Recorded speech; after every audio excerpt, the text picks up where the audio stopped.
A nossa decana, a ministra Carmen Lúcia, ministro Luiz Fux, ministro Alexandre de Moraes, ministro Flávio Dino, o Procurador-Geral da República, doutor Paulo Gustavo Gonet Branco. Cumprimento os advogados, advogadas, autoridades, jornalistas, servidores e todos que nos acompanham. Peço à senhora secretária da turma que faça a leitura da ata da sessão anterior. Ata da 9ª sessão extraordinária da primeira turma do Supremo Tribunal Federal, realizada em 9 de setembro de 2025. Presidência do senhor ministro Cristiano Zanin. Presentes à sessão, os senhores ministros Carmen Lúcia, Luiz Fux, Alexandre de Moraes e Flávio Dino. Procurador-Geral da República, Dr. Paulo Gustavo Gonet Branco. Abriu-se a sessão às 9h10, sendo lida e aprovada a ata da sessão anterior. Nessa sessão, no julgamento da ação penal 2668, núcleo 1, em continuidade de julgamento, votou o ministro Luiz Fux, no sentido de acolher as preliminares de incompetência deste Supremo Tribunal Federal e desta primeira turma para julgamento da ação penal, cerceamento de defesa com a violação da garantia constitucional do contraditório e da ampla defesa e extensão dos efeitos da decisão da primeira turma de suspensão da ação penal pelo crime de organização criminosa e respectiva prescrição em relação ao réu Alexandre Ramagem Rodrigues. Quanto ao mérito, nos termos do voto proferido, julgou a ação penal da seguinte forma. Quanto aos réus Mauro César Barbosa Cid e Walter Souza Braga Neto, julgou a ação parcialmente procedente, condenando-os pelo crime de tentativa de abolição violenta do Estado Democrático de Direito. E julgou improcedente quanto aos crimes de organização criminosa armada, golpe de Estado, dano qualificado e destruição, deterioração de bens e patrimônios tombados. Quanto aos réus Almir Garnier Santos, Jair Messias Bolsonaro, Paulo Sérgio Nogueira de Oliveira, Augusto Heleno Ribeiro, Anderson Gustavo Torres e Alexandre Ramagem Rodrigues, julgou a ação penal improcedente. Em seguida, o julgamento foi suspenso e a sessão encerrada às 22h48. Não havendo objeção, declaro aprovada a ata. Antes de apregoar a ação penal, relembro que já tivemos, nas últimas sessões, o voto do ministro Alexandre de Moraes, do ministro Flávio Dino, ontem do ministro Luiz Fux, e hoje teremos o voto da ministra Carmen Lúcia e o meu, e se houver tempo, na sequência passaremos, se houver alguma condenação, a dosimetria da pena. Então, feito esse anúncio, apregou para continuidade de julgamento a ação penal 2668, núcleo 1, e de pronto passo a palavra à ministra Carmen Lúcia para proferir o seu voto. Boa tarde, senhor presidente, Cristiano Zanin, senhores ministros que compõem esta turma, e que cumprimento na pessoa do ministro relator, Alexandre de Moraes, senhor Procurador-Geral da República, doutor Paulo Gonet, senhores advogados, a quem cumprimento, todos, especialmente pelo talento, pela eficiência com que se conduziram, do testemunho, como já foi dado aqui, da excelência dos trabalhos realizados, da urbanidade do trato, como é próprio e que há de haver entre juízes, juízas e os advogados. Cumprimento os senhoras e senhores da imprensa, grandemente responsáveis pela garantia da democracia no Brasil e que têm também nos acompanhado para esclarecer ao público o que está acontecendo, aqueles que são interessados. Cumprimento as senhoras e os senhores juízes e juízas, especialmente aqueles que auxiliares atuam com a gente, e com isso eu cumprimento a Magistratura Nacional, cumprimento de uma forma muito especial as servidoras e os servidores deste Supremo Tribunal Federal, que tanto nos ajudam no dia a dia. Senhor presidente, essa é a minha primeira manifestação sobre essa ação penal nesta fase de julgamento. E, portanto, eu gostaria, tal como feito pelos ministros que me antecederam, rapidissimamente, fazer algumas considerações sobre este ambiente processual, digamos, e as repercussões no Brasil. Neste nosso tribunal que hoje tem para julgar aproximadamente 20 mil processos, todos os casos submetidos à apreciação desta Casa são importantes. São importantes para as partes, são importantes para os juízes. Os efeitos é que são diferentes, enormemente diferentes para a sociedade. Por isso, casos com efeitos mais gravosos para um número maior de pessoas, e o presente caso é um deles, ou o caso mais singelo que seja, que diga respeito a uma única pessoa, exige de cada uma de nós, julgadoras e julgadores, a mesma dedicação, a mesma seriedade, a mesma responsabilidade no julgamento. Mais ainda quando se tratam de ações penais, porque nestes julgamentos a conotação é mais grave, porque há, de um lado, os direitos fundamentais de todas as pessoas e, de outro lado, o direito que a sociedade tem de ter uma resposta, seja uma resposta de absolução, seja uma resposta de condenação, que há de ser bem desempenhada pelos órgãos de investigação, pelos órgãos de acusação e pelos órgãos judiciais. Este Supremo Tribunal Federal teve e continua tendo este compromisso, que é o dever que tem historicamente honrado em seu desempenho de fazer com que todos os julgamentos observem os direitos fundamentais de um lado e os deveres que os órgãos estatais têm com a sociedade de responder que o direito está prevalecendo. Para mim, todo processo penal é especialmente difícil, humanamente difícil. Juridicamente é uma ação a mais que se apresenta neste processo. Juridicamente é uma ação penal na qual atos são denunciados como práticas delituosas, compete ao órgão julgador, a partir da identificação feita pelos órgãos de investigação e pelo órgão de acusação, tratar sobre a responsabilidade dos autores que tenham sido identificados por aquelas práticas. Tudo seguindo o devido processo legal e nos termos do direito vigente. Mas nem por ser tão singela esta equação processual penal, é simples a atuação do julgador. Eu digo isso sobre a minha função e sobre o meu desempenho. Esse é um processo, como há outros, que temos a responsabilidade constitucional de julgar. Processos há que despertam maior ou menor interesse da sociedade, o que não é também nada de novo, seja uma cidade pequena, seja para todo o país. Toda ação penal, especialmente a ação penal, impõe um julgamento justo e aqui não é diferente. O que há de inédito, talvez, nessa ação penal é que nela pulsa o Brasil que me dói. A presente ação penal é quase um encontro do Brasil com seu passado, com seu presente e com seu futuro, mas na área especificamente das políticas públicas dos órgãos de Estado. Outro dia, um queridíssimo amigo, Afonso Borges, me levou a reler e pensar sobre uma grande obra de Afonso Romano Santana, Que País é Esse? E ali o autor poetava em sofrimento. Uma coisa é um país, outra um fingimento. Uma coisa é um país, outra um monumento. Uma coisa é um país, outra o aviltamento. Eram tempos difíceis aqueles nos quais foi produzido esse poema tão doído, e aquele poeta dizia: este é um país de descontínuo, um país onde nada congemina. Nessa nossa história, nós, o povo, é que vamos produzindo. Ou deixamos acomodados que ela seja produzida por interessados, nem sempre, ou com muita frequência, lamentavelmente, não preocupados em atender os interesses legítimos da sociedade, que, no entanto, hoje são objetivos postos na Constituição da República, numa Constituição democrática.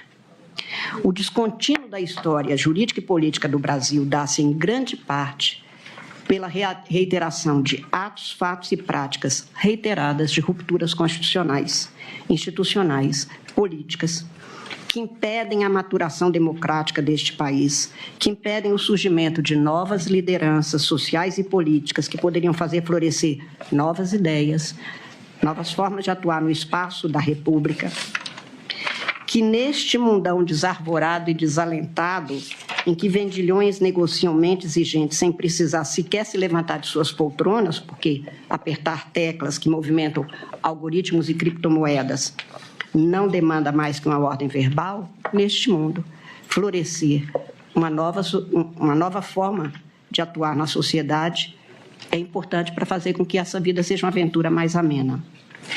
Por isso é que talvez o diferencial mais candente desta ação penal seja, além do ineditismo do tipo penal a ser aplicado, tentativa de abolição do Estado Democrático de Direito e golpe de Estado, a circunstância de estarmos a afirmar que a lei é para ser aplicada igualmente para todos e responsabilidade, incluída a penal, é para ser apurada nos termos da legislação aplicável e o que vier a ser apurado haverá de ser objeto de julgamento, é que leva tanto interesse por esta ação.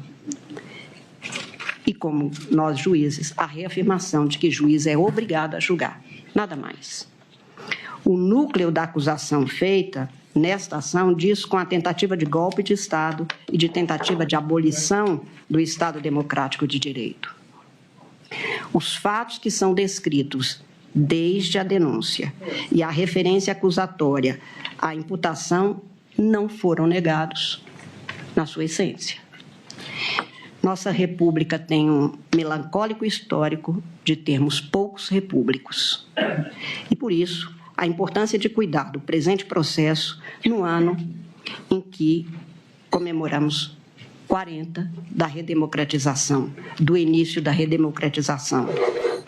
Estamos a 25 dias de completar 37 anos de início de vigência da nossa Constituição, de 5 de outubro de 1988, e nessas quase 4 décadas de vigência da Constituição, nós, brasileiras e brasileiros, participamos de 9 eleições gerais para presidente da República, governadores, Congresso Nacional, assembleias legislativas, 10 eleições locais, tudo segundo os princípios e as regras postas na Constituição, garantindo-se a estabilidade institucional e constitucional e política no país, e principalmente garantindo-se as liberdades individuais.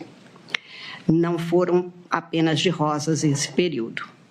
Tivemos 2 impeachment de presidentes da República, estudantes foram às ruas, jovens, pleiteando os direitos que a Constituição assegura em sua efetividade jurídica e social, caminhoneiros foram às ruas com reclamos e nós, juízas e juízes, precisamos, como todas as instituições, de verificar, responder, mas as instituições brasileiras seguiram sem alterar suas funções, sem parar em seus serviços essenciais, permitindo que se afirme, hoje, pelo menos da minha parte, que se houve dor, também houve muita esperança.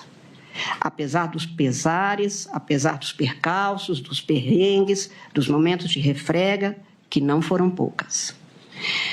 Mas desde 2021, para além da aprovação mundial da pandemia Covid-19, novos focos de pesares sociopolíticas brotaram nestas terras a partir de estratégias e práticas voltadas a objetivos espúrios, ou seja, exatamente o que foi denunciado. Práticas que comprometeram ou que se conduziram no sentido da tentativa de abolição do Estado Democrático de Direito e de tentativa de golpe de Estado. Numa sequência encadeada e finalística, arou-se um terreno social e político para semear o grão maligno da antidemocracia, tentando-se romper o ciclo democrático das quase 4 décadas que vinham sendo experimentadas constitucionalmente pelo povo brasileiro. Nessas observações iniciais, portanto, senhor presidente, eu, em meu voto, fiz algumas notas. Em primeiro lugar, nunca é demais lembrar que, por mais que se cuide da saúde pública e política de uma sociedade estatal, por mais que se cuide da estrutura institucional, por mais que se cuide de produzir instrumentos ou vacinas constitucionais e legais para se imunizar a sociedade e o Estado de aventuras ditatoriais, em nenhum lugar do mundo, e menos ainda aqui, não se tem imunidade absoluta contra o vírus do autoritarismo que se insinua insidioso, destilando seu veneno a contaminar liberdades e direitos humanos. Não poucas vezes, aliás, núcleos cinicamente tentaram, surrupiados por antidemocratas, tentaram se fazer valer exatamente de titulares desses mesmos direitos. E é por isso, e não por outro motivo, que as legislações em todo o mundo passaram a cuidar em seus sistemas constitucionais e penais do Estado democrático de direito e dos instrumentos e tipos penais para tipificar como golpe de Estado um crime praticado. Eu lembro, senhor presidente, senhores ministros, que de 1851 a 1870, ou seja, quase 170 anos atrás, um dos maiores escritores do Ocidente, Victor Hugo, que foi um ferrenho oposicionista ao golpe de Estado de Napoleão III, escreveu, exilado que estava, um livro que se chama História de um Crime. O crime é o golpe de Estado. E nesta obra há uma passagem que, vou me permitir ler rapidissimamente, um diálogo de alguém da Armada que oferece a uma pessoa, uma autoridade, apresenta algumas propostas. Eu vou fazer uma tradução livre, até porque o texto é rapidíssimo, é breve. A gente apresenta a ele um documento, um decreto, entre aspas, porque está no livro que é, e ele diz, mas isso que você me propõe é um golpe de Estado. O outro diz, você acredita nisso? Ele diz, sem dúvida. Nós somos a minoria e seríamos a maioria. Nós somos uma porção da Assembleia e agiríamos como se fôssemos a Assembleia inteira. Nós que condenamos a usurpação seríamos os usurpadores. Nós, os defensores da Constituição, afrontaríamos a Constituição. Nós, os homens da lei, violaríamos a lei. É um golpe de Estado. O outro responde, sim, mas um golpe de Estado para o bem.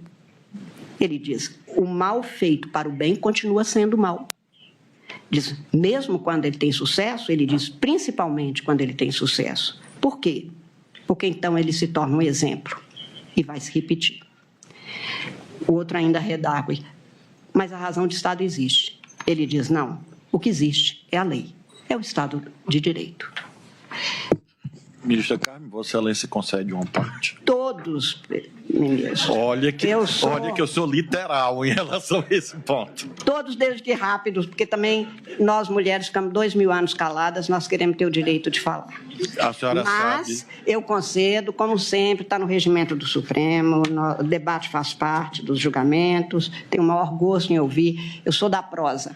Ministra Carmen, eu agradeço sua gentileza, e o ministro Gilmar aqui presente, nosso decano e meu professor, há pouco me perguntou, Flávio, teu voto foi tão curto, e eu disse, Gilmar, é porque eu uso uma técnica que chama banco de horas, eu faço o voto curto para fazer muita parte. Então, nossa, mas vai descontar tudo no meu, não? Não, ainda tenho do Zanin.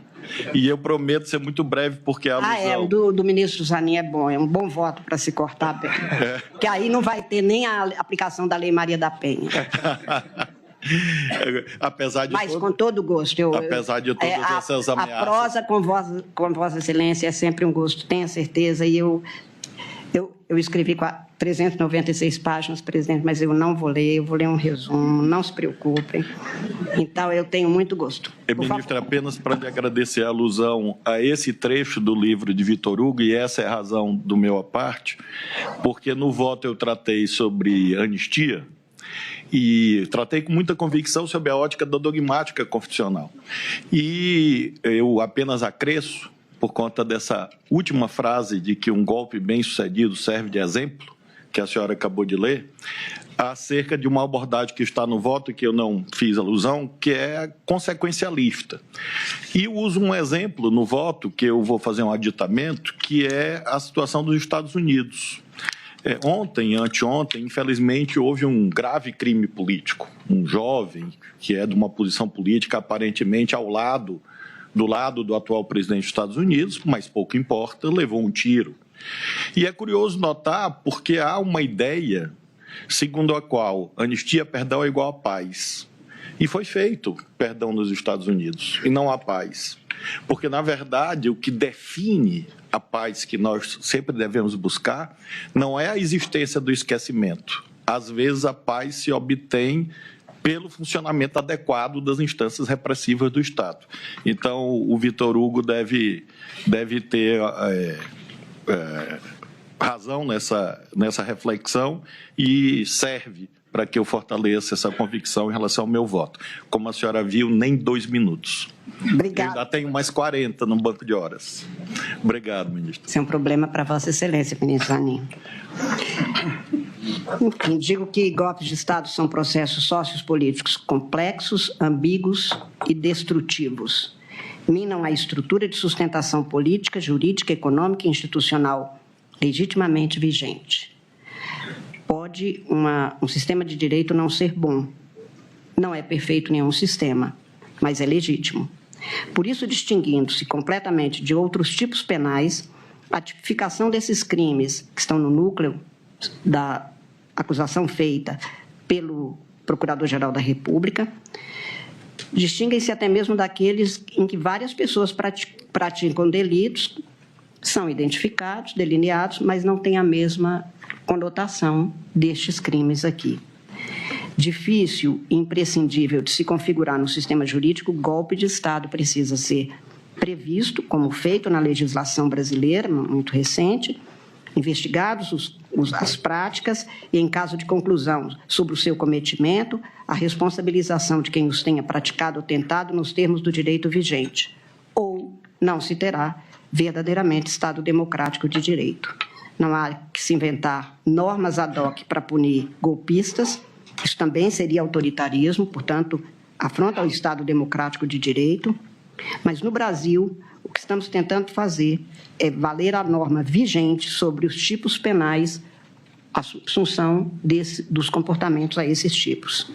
Como lembrei, é dever dos órgãos estatais apurar a ocorrência da alegada tentativa de abolição do Estado democrático de direito e de golpe de Estado, quer dizer, da prática de atos contrários às instituições democráticas e o exercício dos cargos de poder e seus autores e verificar em que medida eles têm que responder por isso.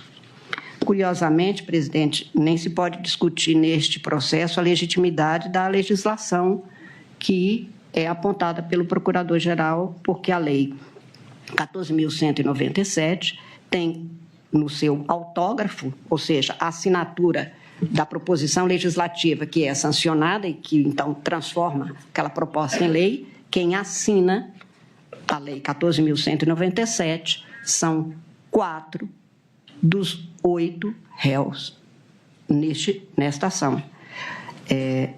Jair Messias Bolsonaro, Anderson Gustavo Torres, Walter Souza Braga Neto e Augusto Heleno Ribeiro. Eles é que assinam este projeto de lei. Então, não apenas é legítimo, foi feita pelo Congresso e promulgada na forma da Constituição, como ainda não se podia dizer que não se desconhecia que tentar abolir o Estado ou atentar contra os poderes, porque 4 dos 8 são exatamente os autores, os que têm a autoria do autógrafo desta lei.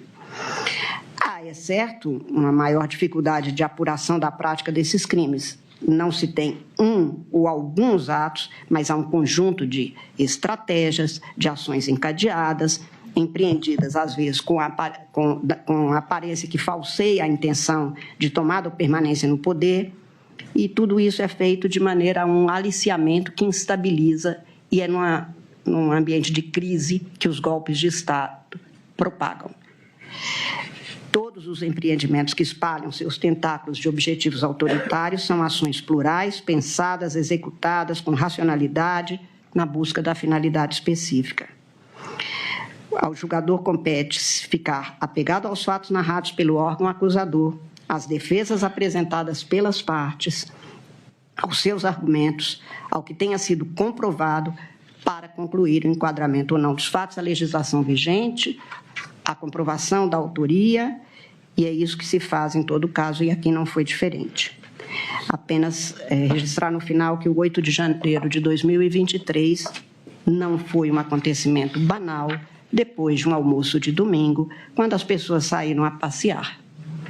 O inédito e infame conjunto de acontecimentos havidos ao longo de 1 ano e meio para insuflar, maliciar, instigar, por práticas variadas de crimes conducentes ao vandalismo, haveria de ter uma resposta no direito penal, o que foi, aliás, anunciado pela então presidente deste Supremo Tribunal Federal, ministra Rosa Weber, na sessão de abertura do ano judiciário de 2023, ou seja, 3 semanas depois dos ataques destrutivos a valores e bens jurídicos, dentre os quais a sede deste Supremo Tribunal Federal. Naquela tarde de 1º de fevereiro de 2023, a minha querida ministra Rosa Weber alertava que, aspas, as instalações físicas de um tribunal podem até ser destruídas, mas a ela sobrepaira e se mantém incólume a instituição Poder Judiciário em seu elevado mistério de dizer e tornar efetivo o direito, viabilizando a vida em sociedade, realizando o valor justiça. Não sabiam os agressores do 8 de janeiro que o prédio sede do Supremo Tribunal, na leveza de suas linhas e na transparência de seus vidros, enquanto símbolo da democracia constitucional, é absolutamente intangível à ignorância crassa da força bruta. De todo inútil para os que perseguiam a destruição do patrimônio físico do Supremo, que, na verdade, é patrimônio do povo brasileiro. A inspiração que anima as estruturas concebidas pelo gênio de Niemeyer, assim como os valores que informam a atividade jurisdicional dessa casa, jamais serão atingidos ou subjugados pela barbárie, nem pela barbárie. Seus juízos se sentirão intimidados. É inútil, pois mesmo que desejassem destruir 1000 vezes este Supremo Tribunal Federal, subsistiria incólume o sentimento de reverência dessa casa pelo Estado democrático de direito. E 1001 vezes reconstruiríamos este prédio, como fizemos agora, sem interromper um só instante o exercício da jurisdição, graças à tenacidade dos que respeitam as instituições e amam a democracia. Mas ela então advertia: isso não desfigura a invasão criminosa, nem ameniza o ataque covarde, nunca antes perpetrado contra as instalações dessa Suprema Corte. E dizia: assevero, em nome do Supremo Tribunal Federal, que, uma vez erguida da justiça clava forte sobre a violência cometida em 8 de janeiro, os que a conceberam, os que a praticaram, os que a insuflaram e os que a financiaram serão responsabilizados com rigor da lei nas diferentes esferas. Só assim se estará a reafirmar a ordem constitucional, sempre com observância ao devido processo legal, resguardados a todos os envolvidos as garantias do contraditório e da ampla defesa, como exige e prevê o direito penal de índole democrática. Fecho as aspas para dizer que 2 anos e meio, 2 anos e 8 meses depois daquelas práticas, seguindo os termos da legislação vigente, cumprindo o papel constitucional que nos é incumbido de guardar a Constituição e garantir nos termos do artigo 1º o Estado democrático de direito, essa ação penal tem um momento de julgamento daqueles que, nos termos do órgão acusador, com os argumentos amplamente postos pela defesa dos réus, estão na condição dos que teriam, em alguma parcela diferenciada, concebido, praticado atos, insuflado e cometido as condutas delituosas que culminaram naquelas terríveis práticas. A democracia brasileira não se abalou. Os prédios foram reconstruídos. A hora é de julgamento. O Estado democrático brasileiro se aperfeiçoa, porque o Brasil é um país e somente com a democracia um país vale a pena. Por isso, senhor presidente, eu passo as considerações, fundamentos e conclusão do meu voto. Como disse, está aqui o voto impresso, que eu não lerei de jeito nenhum, mas... Se tem voto eletrônico, não precisa de voto impresso, né? Mas eu gosto de papel. Eu gosto de papel. Gosto muito de escrever. Nós gosto somos da mesma época, ministra. Nós muito dois obrigada. somos analógicos, embora a senhora seja mais jovem. Claro. Fosse o contrário. Quanto às preliminares, presidente, eu poderia até, de alguma forma, passar, e vou passar mais rapidamente, considerando que elas já foram, em grande parte, respondidas pelo ministro relator desde a primeira hora. Eu apenas queria anotar o que me chamou mais atenção ao redigir o voto. Quanto à suspeição e impedimentos, isso foi decidido pelo plenário e, portanto, aqui não volto. Eu estou rejeitando a preliminar de parcialidade e suspeição rigorosamente nos termos do que foi votado pelo plenário e já, portanto, decidido. E é bom que se diga, o que a gente vota no plenário, em geral, pelo princípio da colegialidade, a gente aplica, se for o caso, ressalvando entendimento. O contrário é que não acontece. Pode-se levar de novo um tema ao plenário, e no plenário a gente pode, aí sim, reafirmar a posição pessoal, o entendimento, a compreensão pessoal. Não é o caso, este caso já foi decidido. Também se alegou defesas que eu não voto, alinho de cada um, quem fez a advertência, defesas sobre a competência deste Supremo Tribunal Federal e desta primeira turma para processar e julgar esta causa. Presidente, esta causa, como outras que vieram, esses 19 anos e meio integrando este Supremo, este tema veio para nós desde 2007, quando houve o recebimento da denúncia no caso da ação penal 470. Eu sempre votei do mesmo jeito. Entendi que, pelas características e pelas pessoas que foram indicadas, umas se fazendo acompanhar de outras que tinham foro, eu sempre entendi que a competência era do Supremo Tribunal Federal. Então, não há nada de novo para mim em votar do mesmo jeito que sempre votei, como disse, mesmo com grandes temas dos advogados, com grandes argumentos. Me lembro que em 2012, por exemplo, o ministro Márcio Tomás Bastos chegou também à tribuna, junto com outros advogados, a sustentar a mesma tese, e não há o meu convencimento sobre isso, com base na legislação, que neste caso é interpretada de maneira diferente, com toda certeza.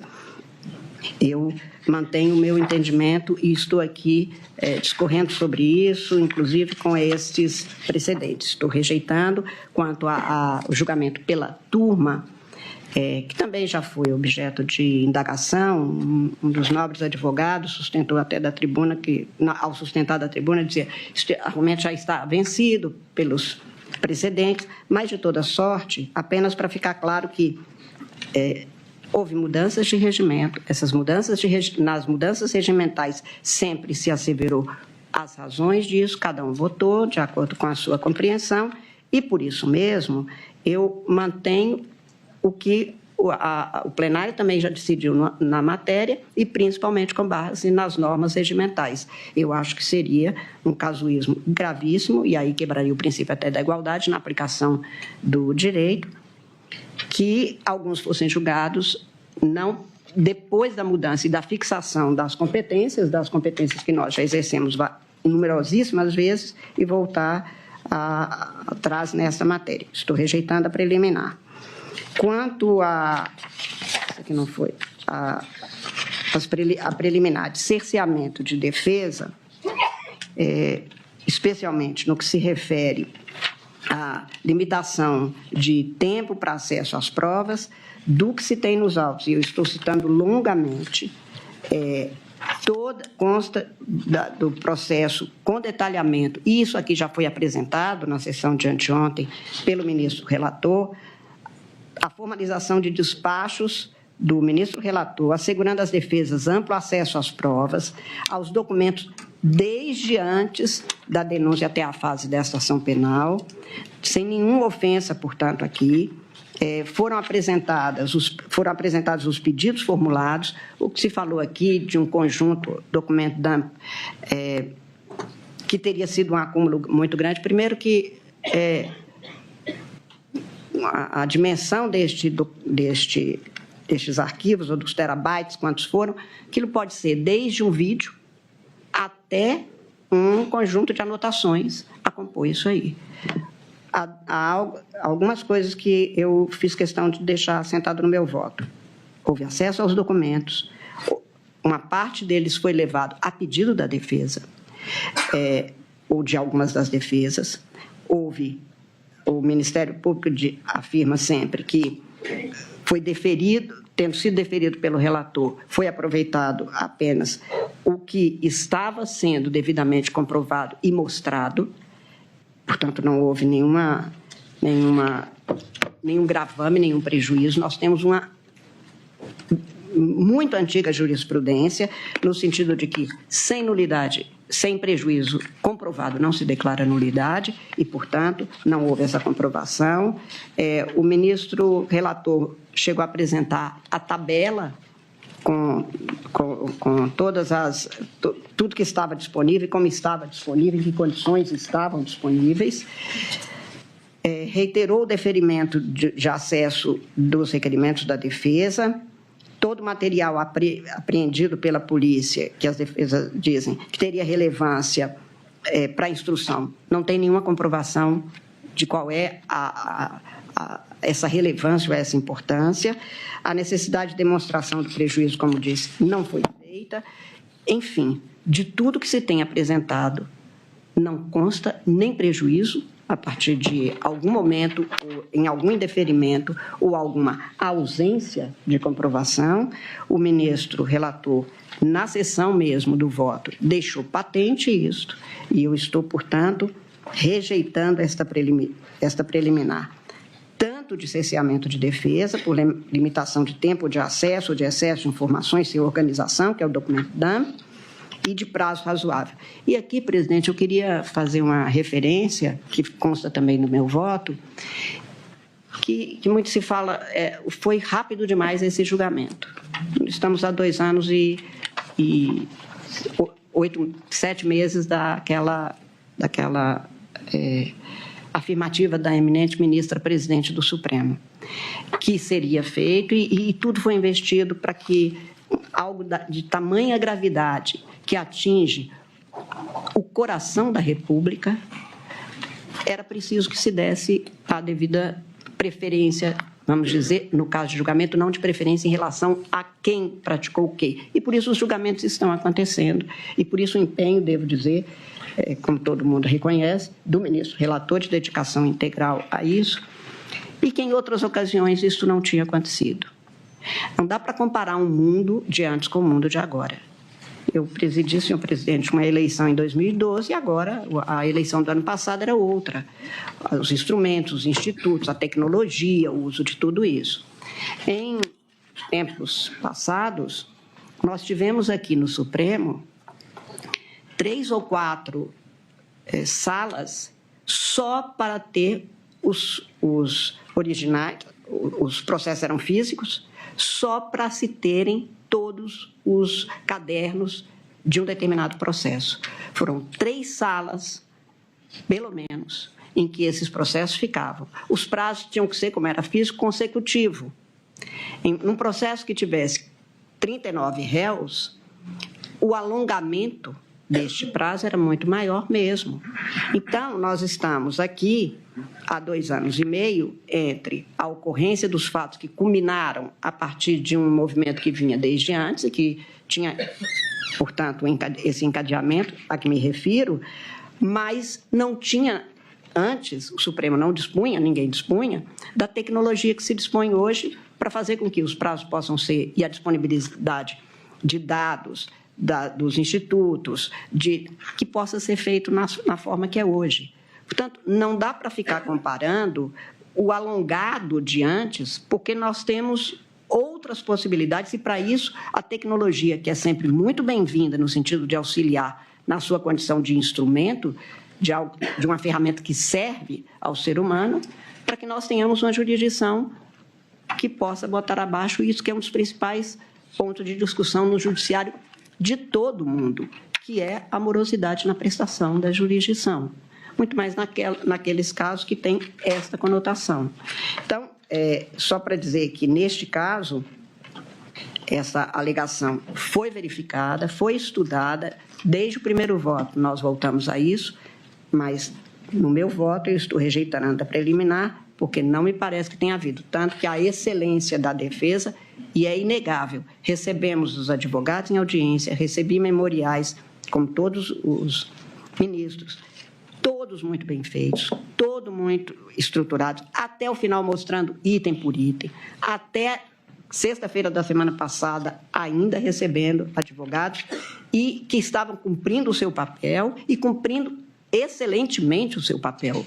Se tivesse havido um cerceamento tão grande, nós não poderíamos ter todo o acervo que a gente tem, inclusive pela atuação tanto da Procuradoria-Geral da República quanto dos advogados. E por isso eu estou, como eu disse, rejeitando esta preliminar também. Quanto à alegação de cerceamento de defesa, também isso ficou comprovado por indeferimento de requerimentos de diligências, isso ficou comprovado, aliás, também é farta a jurisprudência deste Supremo Tribunal Federal, no sentido de que o juiz verifica a pertinência dos pedidos e a necessidade de todas as provas, a não ser que se demonstre que realmente haveria algo que não foi examinado. Aqui não se tem. Sempre foi, em todos os casos, examinado todos os requerimentos, providências relacionadas, inclusive, a empresas, como foi mencionado aqui, de uma plataforma, por exemplo. A defesa formulou requerimento, foi mandada, teve a resposta, vem outro requerimento fora do prazo e afirmando que seria provável que fosse, que era conhecida desde antes e não tinha sido pedida, e há a formalização do processo mesmo. Portanto, eu estou rejeitando também essa preliminar, não verifiquei nada que pudesse ser considerado atentatório ou à Constituição, ao princípio da ampla defesa, do devido processo legal, ou sequer a nossa súmula mesmo, que garante aos advogados, a súmula 14, que garante aos advogados o direito a ter acesso a tudo que está nos autos. E, neste caso, o indeferimento das diligências complementares só não foi deferida na segunda passagem, exatamente porque não havia o cumprimento das regras. Sobre a suspensão de processo, nós até já resolvemos isso em questão de ordem, o acórdão foi publicado, não houve recurso da parte, embora agora o advogado, cumprindo o seu papel, volta com o assunto. Mas já foi decidido em questão de ordem, foi publicado o acórdão e não houve recurso contra aquele julgado. Eu estou, portanto, também nesta passagem, neste ponto, rejeitando. Argue-se ainda a nulidade da colaboração premiada. Eu também estou rejeitando, presidente.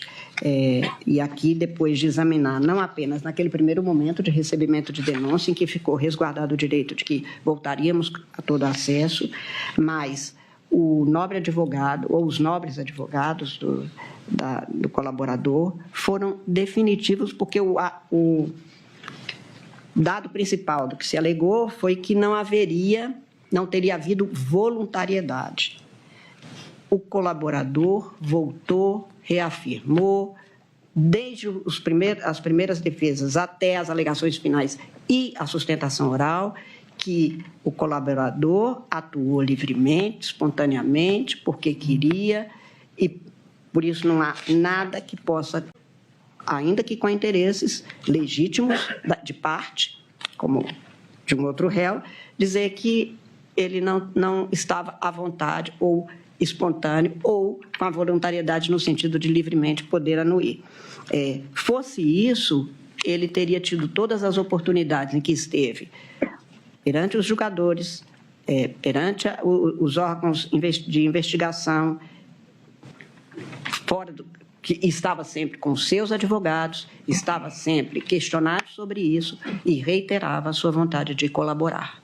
Portanto, não consta dos autos, absolutamente não consta dos autos, que haveria algo a macular a colaboração premiada, no sentido de que não estaria presente a voluntariedade. Aliás, a última vez foi da tribuna, semana passada, em que ele disse que ele livremente, voluntariamente, quis fazer a colaboração. Também não vi nenhuma razão para se dizer que isso teria ficado demonstrado porque houve muitas idas e vindas e porque o que se teve e que a Procuradoria mesma afirma, neste ponto, é que foi chamado mais de uma vez e o ministro relator, de novo, voltou a este tema, no sentido de que todas as vezes que precisou de esclarecimento, foi chamado e devidamente afirmado que ele queria e apresentou o que tinha.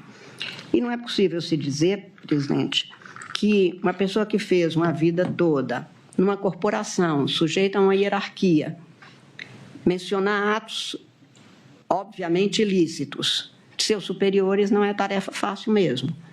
É preciso que a gente veja tudo isso com a humanidade que é própria do que estamos fazendo, lidar com atos praticados por seres humanos com todos os seus limites, desde que isto não contamine aquilo que é o comportamento que se espere. E não vi aqui nenhum comportamento que não fosse demonstrativo de que o colaborador, espontaneamente, voluntariamente, atuou, e o que ele disse, do que ele disse, que é apenas um meio de prova, e do que ele disse, retiraram umas tantas e quantas linhas de investigação e depois alicerces da acusação perfeitamente coerentes com o que a legislação prevê. Portanto, estou rejeitando esta preliminar.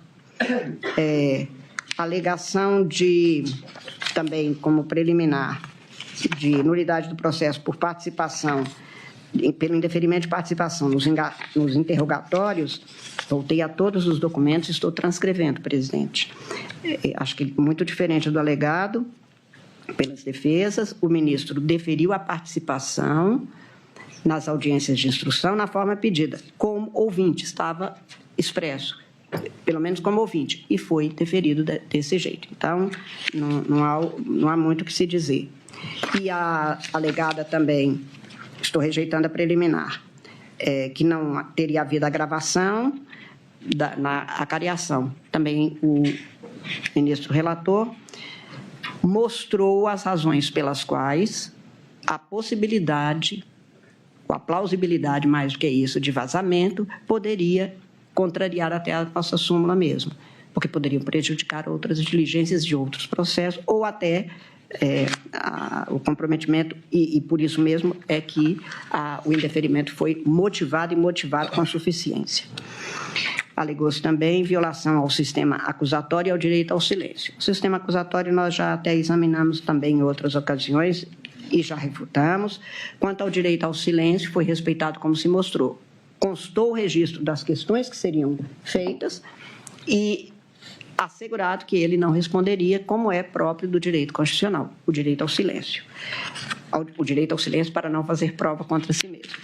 E isto foi devidamente assegurado, então realmente não tinha nenhum sentido esta preliminar que foi argüida. No mérito, presidente, senhores ministros,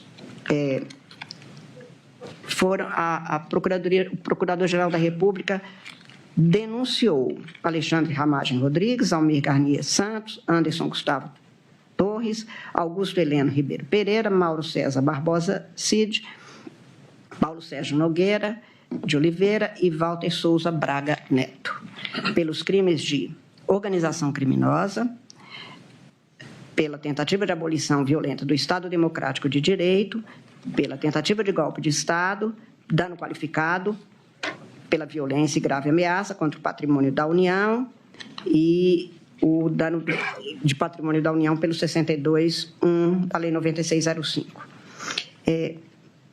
Eu fiz uma descrição no meu voto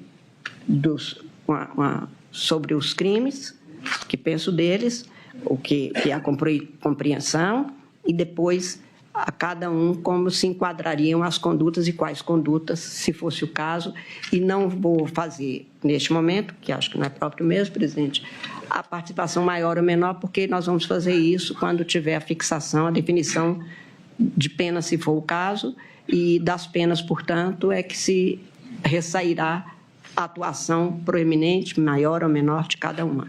E, portanto, deixo isso só para esta fase.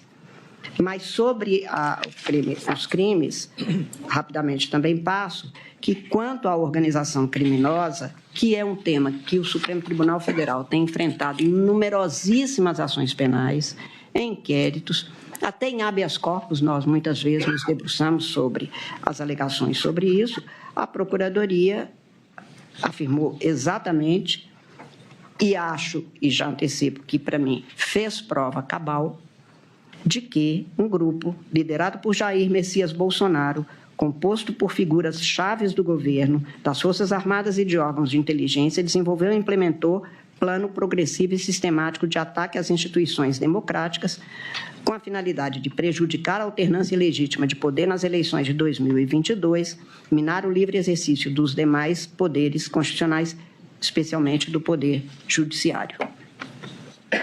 Para mim, todo o estudo feito me leva aqui a concluir que a prova nos autos do desenvolvimento de uma empreitada criminosa dos réus, que, como foi apurado, se utilizaram de um modus operandi da denominada milícia digital para propagação de ataques ao judiciário, de uma forma muito especial ao sistema eleitoral, às urnas eletrônicas, e a urna tem um peso enorme quando se fala sobre urna. A urna hoje é efetivamente algo do povo brasileiro. Qualquer manifestação que se tenha, até manifestações populares, nós temos a referência à urna, que é mesmo, como tudo que é público é do povo, mas neste caso como algo que foi sendo implantado para que a gente ultrapassasse problemas que nós já tivemos do sistema eleitoral brasileiro no início do século passado. E em tudo isso, esta propagação é importante e somente com uma organização é que a gente poderia ter isso. Não são atos soltos, não é um que pensou isso e o outro também pensou, até mesmo a forma de divulgar que a urna não era crível, que havia fraude nas urnas, o que nunca foi questionado antes, até porque a urna foi implantada, urna eletrônica, de 96 para cá, sempre com o povo brasileiro atuando junto. Nós nunca cogitamos de aplicar a todo o povo uma novidade da urna. Isto desde sempre. Isto é um modelo. E por isso nós nos tornamos, o que não é comum nós assumirmos que temos no Brasil, a condição de sermos matriz de um modelo, matriz, portanto, para que se tivesse modelarmente um sistema de votação com a eficiência e a segurança e a transparência que nós temos. Tudo que se inventa a respeito de algo é para plantar uma desconfiança, e mais adiante eu falarei, isso precisa de uma série de atos. Isto nunca é um ato isoladamente tomado, é fácil de ser considerado de menor importância. Quando se põe no encadeamento, é que se vê. Isso não vale só neste caso. Por exemplo, uma organização criminosa que pratica uma série de crimes, e a gente fala, uma organização criminosa do tráfico. Mas quando o traficante faz um sequestro e ali se tem uma pessoa que leva a comida para o sequestrado. Nós colocamos essas pessoas todas porque elas atuam de forma indireta ou direta, mas de forma imediata ou imediata, e isso é feito desse jeito. Isso é a ideia de organizar, isso é o conceito de uma organização criminosa. No caso de organização criminosa que buscava o poder, que queria atingir e sequestrar a alma da República, impedindo a validade do processo eleitoral, isso é muito mais grave e muito mais espalhado na sociedade.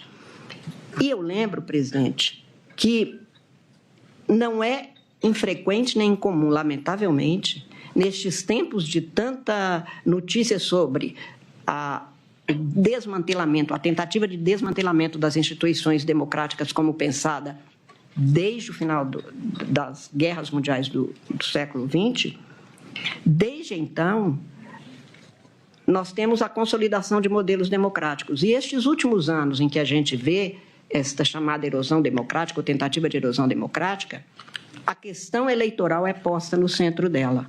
A questão da validade da representação é posta no centro dela. No caso brasileiro, como nós temos um ramo do Poder Judiciário, que é a Justiça Eleitoral, que tem as mesmas tradições, o mesmo aparato e o mesmo rigor que são próprios do Poder Judiciário, claro que isso é muito mais difícil. O que representa hoje para o povo brasileiro a Justiça Eleitoral? A urna, na qual o eleitor encontra só com ele mesmo naquela hora, tem um encontro marcado com a sua cidadania, com a sua condição cívica e deposita seu voto. Desmoralizar esta urna não é um processo fácil, porque é uma crença, uma confiança que o povo tem nisso que ele vê acontecer.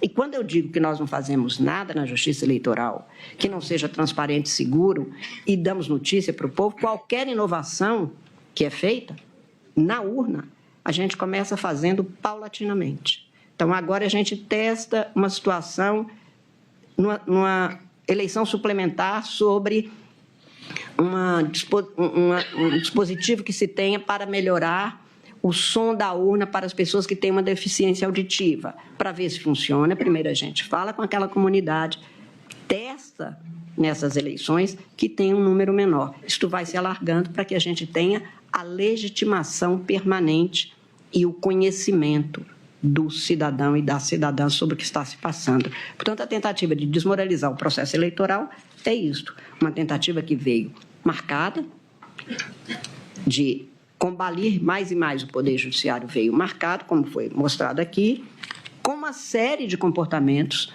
delituosos que foram se somando, que foram se encadeando, se concatenando, e se diz, mas nem todo mundo sabia de tudo, mas nenhuma organização, todo mundo sabe de tudo. Aliás, se todo mundo souber de tudo, talvez ela nem dê certo, não sei, sou especialista nisso.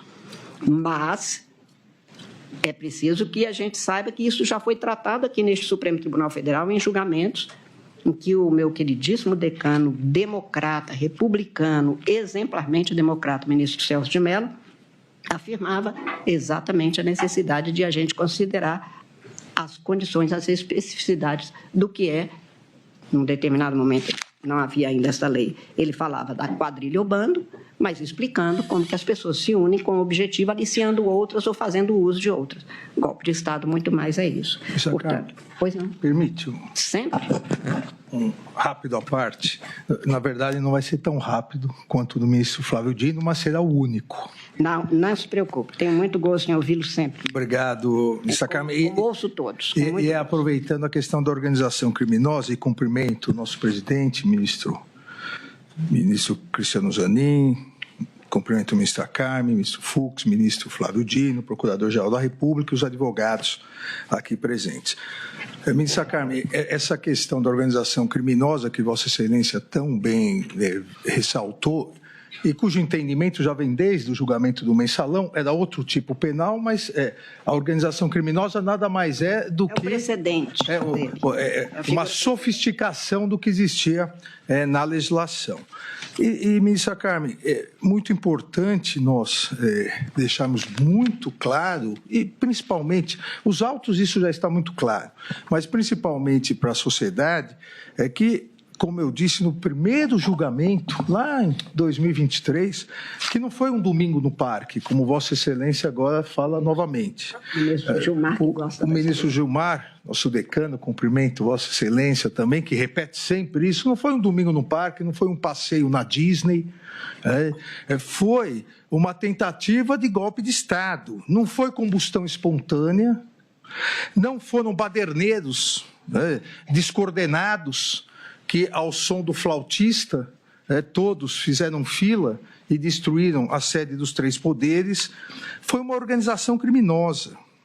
Uma organização criminosa e, obviamente, se nós pegarmos, ministro Flávio, um fato isolado, a reunião dos kids pretos, que, na verdade, foi num salão de festas fechado. Mas a reunião dos kids pretos, eles não podem se reunir? A questão é o desencadeamento de tudo.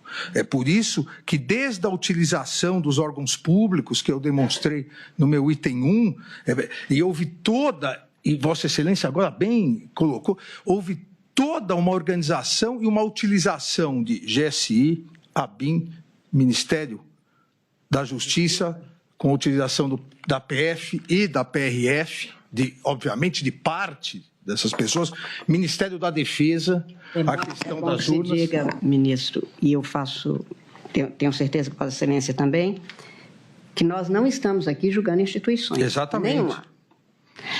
Até porque, em qualquer local que haja presença humana, pode haver um ou outro desvio.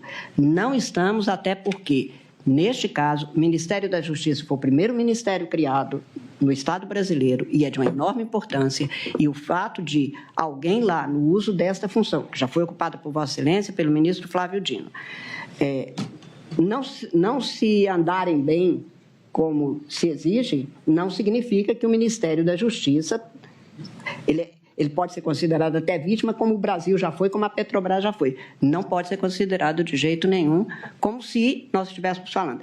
Vale o mesmo para as Forças Armadas, vale o mesmo para a Polícia Federal, para a Polícia Rodoviária Federal, São pessoas que se organizam fora e até se valendo destes cargos nessas instituições. Apenas, e para a presidência da República, a mesma coisa. E talvez por isso é que o Ministério Público, o Procurador-Geral da República, identificou núcleos. Exato. Porque as funções e o que eles desempenhavam, tudo voltado para o mesmo fim, liderados por uma pessoa, por uma figura central, e mesmo quando não se tinha a amostragem de que aquela liderança comparecia. É exatamente isso. Por isso é que é uma organização. Ministra Carmen, exatamente assim como no primeiro dia, quando votei, eu ressaltei a questão das Forças Armadas, que as Forças Armadas, e principalmente 2 dos 3 comandantes, honraram a farda que vestiam. Isso vale, como Vossa Excelência disse, para a Polícia Federal, para a Polícia Rodoviária Federal, que combatia diuturnamente esses grupos que tentaram se apoderar do Estado. Essa organização criminosa, liderada por Jair Messias Bolsonaro, tentou simplesmente se apoderar do Estado.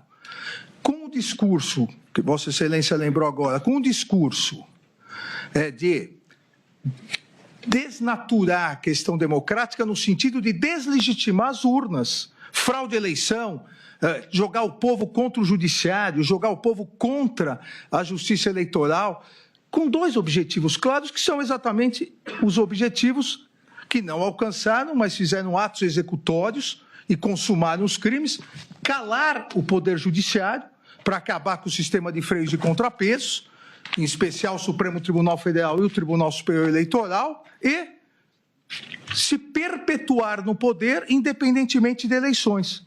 Essa organização criminosa, e esse é o sentido do meu à parte, ministra Carmen, fortemente armada, e já foi reconhecido aqui, já a maioria nesse sentido da condenação de 2 réus, o colaborador Mauro Cid e o general Braga Neto, em virtude do planejamento Punhal Verde e Amarelo e a Operação Copa 2022, onde havia forte armamento. Então, a grave violência, a utilização de armas para a violência, os autos demonstram, e grave ameaça. E era uma instituição permanente que caracteriza a organização criminosa, e como toda organização criminosa, ela tem uma finalidade. Mas, por óbvio, para atingir essa finalidade, ela pratica crimes indeterminados. Vossa Excelência bem disse, as organizações criminosas, cartéis de drogas, qual é a finalidade? Se enriquecer vendendo drogas, mas praticam homicídios, sequestros, roubos.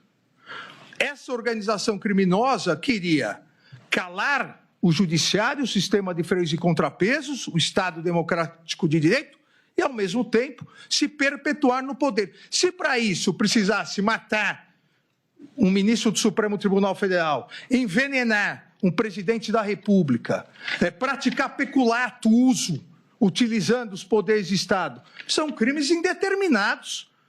Crimes para chegar ao seu objetivo.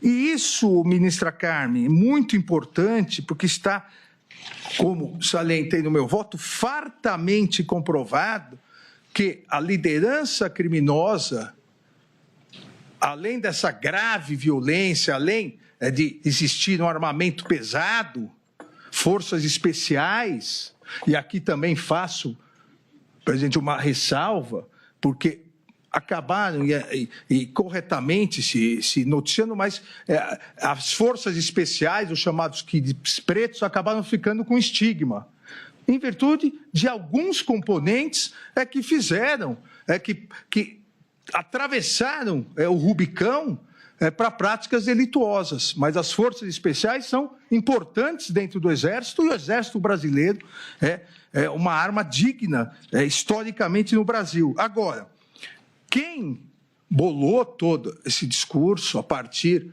dos réus Alexandre Ramagem, a BIM Paralela e Augusto Heleno, mas quem executou tudo foi o próprio líder, Jair Messias Bolsonaro. E aqui, presidente, presidente, perdão, é sempre presidente, porque foi quem me deu posse no Supremo em 22 de março de 2017. Espero que não esteja arrependida. Agora não dá mais. Quem sempre foi, além de líder, o ponta de lança desse discurso populista que caracteriza as novas ditaduras no mundo todo, foi Jair Messias Bolsonaro para desacreditar o poder judiciário. Então, fraude às urnas, deslegitimação da justiça eleitoral e do poder judiciário, necessidade de intervenção militar, perpetuação do poder.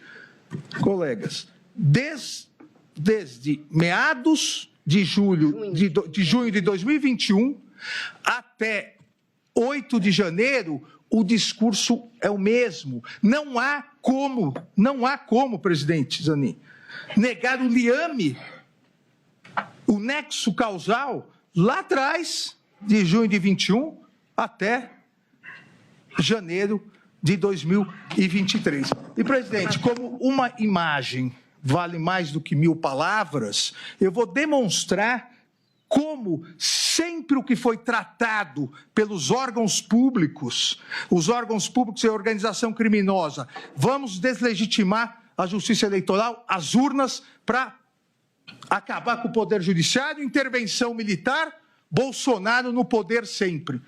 Tudo isso que... Há um dado a mais. Por favor, que consta do tal decreto golpista. A criação de um comitê era o fim da justiça eleitoral. Exato. E tudo isso...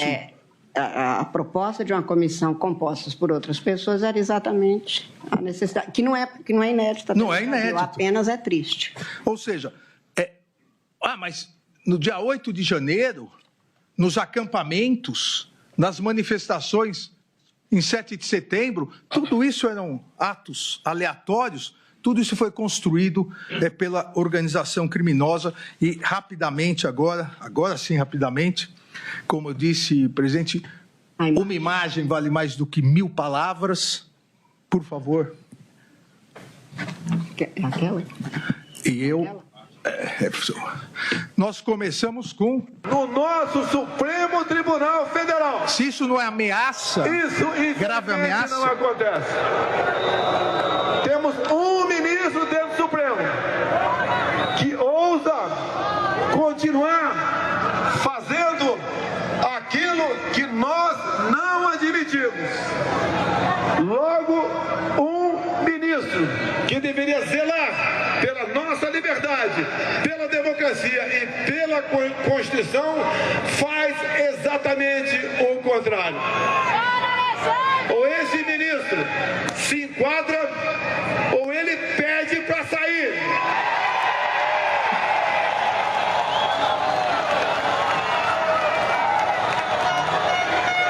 Não se pode admitir que uma pessoa apenas, um homem apenas, turve a nossa democracia e ameace a nossa liberdade.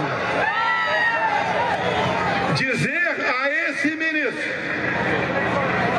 que ele tem tempo ainda para se redimir, tem tempo ainda de arquivar seus inquéritos. Arquivar os inquéritos. Ou melhor, acabou o tempo dele. Sai, Alexandre de Moraes! Deixa de ser canalha!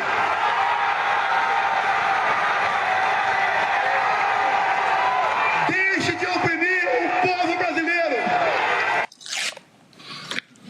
Eu pergunto, e obviamente é uma pergunta retórica, e aqui foi dito corretamente nesse plenário da primeira turma, que o que nós decidimos aqui vale para todos os tribunais e todos os juízes do país.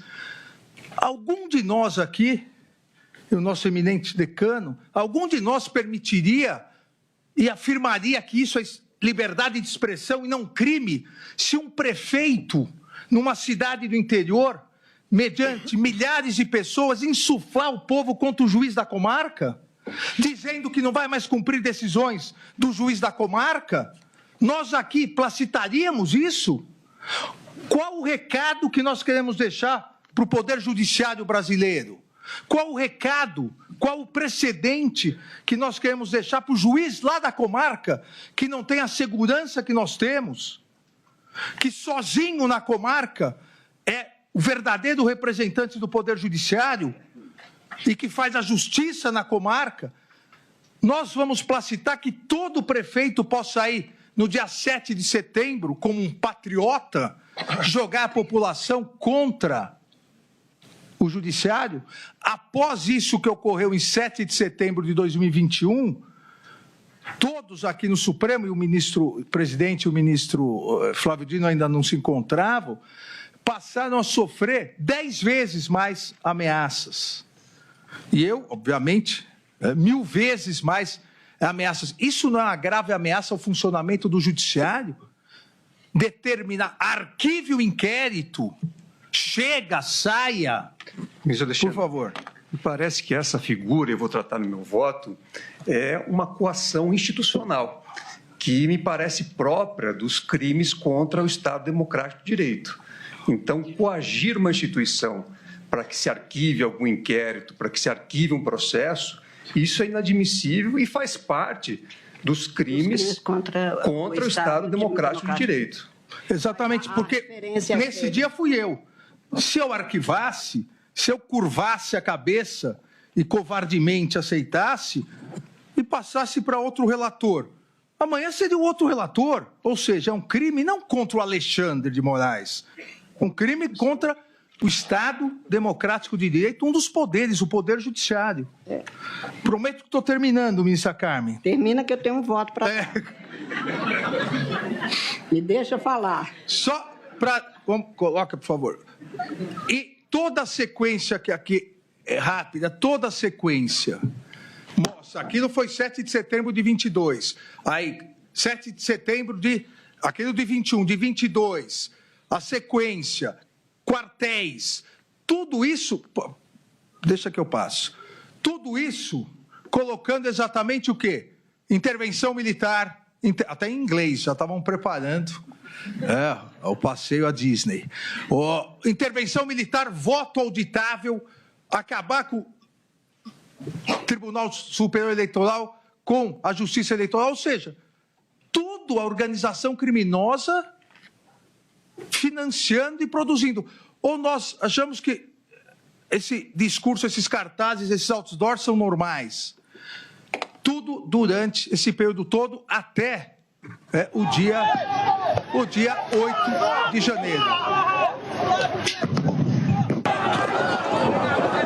Tudo seguindo o script da organização criminosa. Aqui já não falamos nem mais de grave ameaça. Aqui é a violência, é grave violência. Intervenção militar, o mesmo discurso, intervenção. Muita gente lá fora, pessoal. A sede dos 3 poderes, olha, claramente, o que começou em junho de 2021, continuando até janeiro de 2023. Escudeiro! Para eu não me alongar muito. Pode passar para a foto depois. E no dia, só para destacar, das imagens, o mesmo discurso. Intervenção militar, criado pela organização criminosa. Intervenção militar, Bolsonaro presidente. Aqui não está Mauro Cid presidente. Aqui não está Walter Braga Neto presidente. Não está Garnier presidente. Não está Anderson presidente. Não está Ramagem presidente. Aqui não está os demais réus. Aqui está o líder da organização criminosa, presidente, que insuflava tanto que, em algo lamentável, e em 30 segundos encerramos, com a camisa, com a figura do presidente, se destrói o relógio dado, vindo ao Brasil com Dom João VI, todos se recordam isso, ele também não está com a camisa de nenhum dos outros co-réus, está com a camisa do líder da organização criminosa, Jair Messias Bolsonaro. Obrigado e prometo que não falo mais nada. Obrigado, presidente. Sem problema, eu vou até pegar daqui para dizer que a professora, esta grande historiadora brasileira, que eu já citei em várias ocasiões, a professora Heloísa Starling, ela escreve que a máquina do golpe, examinando 64, ela afirma, aspas, golpes eclodem numa dinâmica de crise de que se beneficiam seus protagonistas, capazes de entender que estão diante de uma circunstância institucional com potencial disruptivo, da qual é possível se aproveitar para apossar-se legalmente do controle político, em benefício de seus interesses particulares ou dos grupos envolvidos na ação. E um dos autores que mais trata da questão de golpe de Estado, o professor Nilton Binotto, que tem na sua obra Golpe de Estado, História de uma Ideia, ele também afirma, se uma das condições para o sucesso de uma conspiração é a manutenção do segredo das tratativas, do lado dos que a combatem, desvelar a trama dos conspiradores para o grande público é, ao mesmo tempo, um passo essencial e cheio de risco. E aí ele diz, não existirá nenhum cidadão, citando Cícero, tão cego para não perceber que existe a conjuração, tão desonesto para não admiti-la. Mas ele diz, a tentativa de conquistar o poder por meio de uma conspiração só é bem-sucedida se visa o coração da República com suas leis e costumes e os destrói. E é isso. Quer dizer, é preciso essa montagem, uma dinâmica que se faz não de um dia por outro, mas que se prepara, isso que a professora Heloísa chama de máquina do golpe, e que se estende até chegar ao momento adequado. Por isso, tudo isso que foi mostrado agora pelo ministro Alexandre mostra exatamente que não se pode desvincular uma coisa da outra, porque solto teria uma outra conotação, um outro enquadramento, inclusive jurídico penal. Portanto, senhor presidente, senhores ministros, eu, em meu voto ao tratado da organização criminosa, concluo exatamente pela sua comprovação neste caso, conforme o Procurador-Geral da República denunciou, comprovou e, nas suas alegações finais, reafirmou. Do crime de abolição violenta do Estado Democrático de Direito e de golpe, eu trato também, neste caso, porque me parece que ocorreram, não me parece que seja caso de consunção, foi muito afirmado nos documentos, especialmente das defesas, que estávamos diante de uma situação que não havia violência. Aliás, eu nem preciso de repetir muita coisa, porque as imagens agora reapresentadas, nós já tínhamos visto desde as sessões de recebimento da denúncia, deixam estampado, escancarado, que quando se chamam os kits pretos, quando se chamam caminhoneiros para virem e, portanto, apresentar esta equação, quando se lida com e, aliás, na operação Punhal Verde e Amarelo também, tudo isso junto é de enorme violência. É de violência praticada, é de violência institucional, é de violência política e, no caso do Poder Judiciário e do Poder Judiciário eleitoral especificamente, a violência é muito maior, a violência praticada contra os integrantes do que se teve, do que se comprovou aqui em numerosíssimas vezes. Os crimes tipificados, ao meu ver, portanto, não se juntam. Quer dizer, essa ideia de uma construção é que se pratica um crime de maior potencial ou de uma prática que pode se estender e se valer do outro, chamado crime meio, que ali se teria a prática de um crime. Não é isso, nós temos duas figuras, dois tipos penais que podem até, num determinado caso, levar a essa circunstância, não como necessariamente sendo uma confusão destes dois crimes, que, havendo um ou outro, necessariamente seria engolfado pelo primeiro. Não é isso que me parece que se tenha. A doutrina nos leva exatamente a esta compreensão, a interpretação dos fatos comprovados, vinculados ao que é a previsão legal, tentativa de abolir o Estado Democrático de Direito, tentativa de golpe de Estado, deixa patente que é um crime tentado como aqui já se disse também, é óbvio que é tentado, porque se fosse exaurido, não seríamos nós que estaríamos aqui hoje a julgar, longe disso. Nós teríamos, então, nesta circunstância, aquele que dá um golpe de Estado e que consegue chegar ao poder é herói, não é golpista. É exatamente esta circunstância de dizer que é um crime de empreendimento. É um crime que se consuma, e aí a demonstração que era necessária é exatamente no sentido de que houve todo um conjunto de práticas para levar a ele, que culminaram com o que nós vimos. Em muitas oportunidades que foram demonstradas neste caso, nós tivemos prática de crimes e fecunda com mais rapidez do que plantar a confiança. Semear a confiança depende de uma construção diuturna. Semear a desconfiança é simples. Há uma propensão, especialmente com o uso dessas tecnologias que foram utilizadas nesses casos, com muita tranquilidade, com muita frequência, e essas práticas todas se amalgamaram e convergiram para essa agressão contra a paz pública, que é o bem tutelado por essas figuras, por esses tipos penais. Na minha compreensão, não há construção, não há absorção entre os crimes na tentativa de abolição do Estado Democrático de Direito e de golpe de Estado, e isso já foi decidido também aqui em outras ocasiões.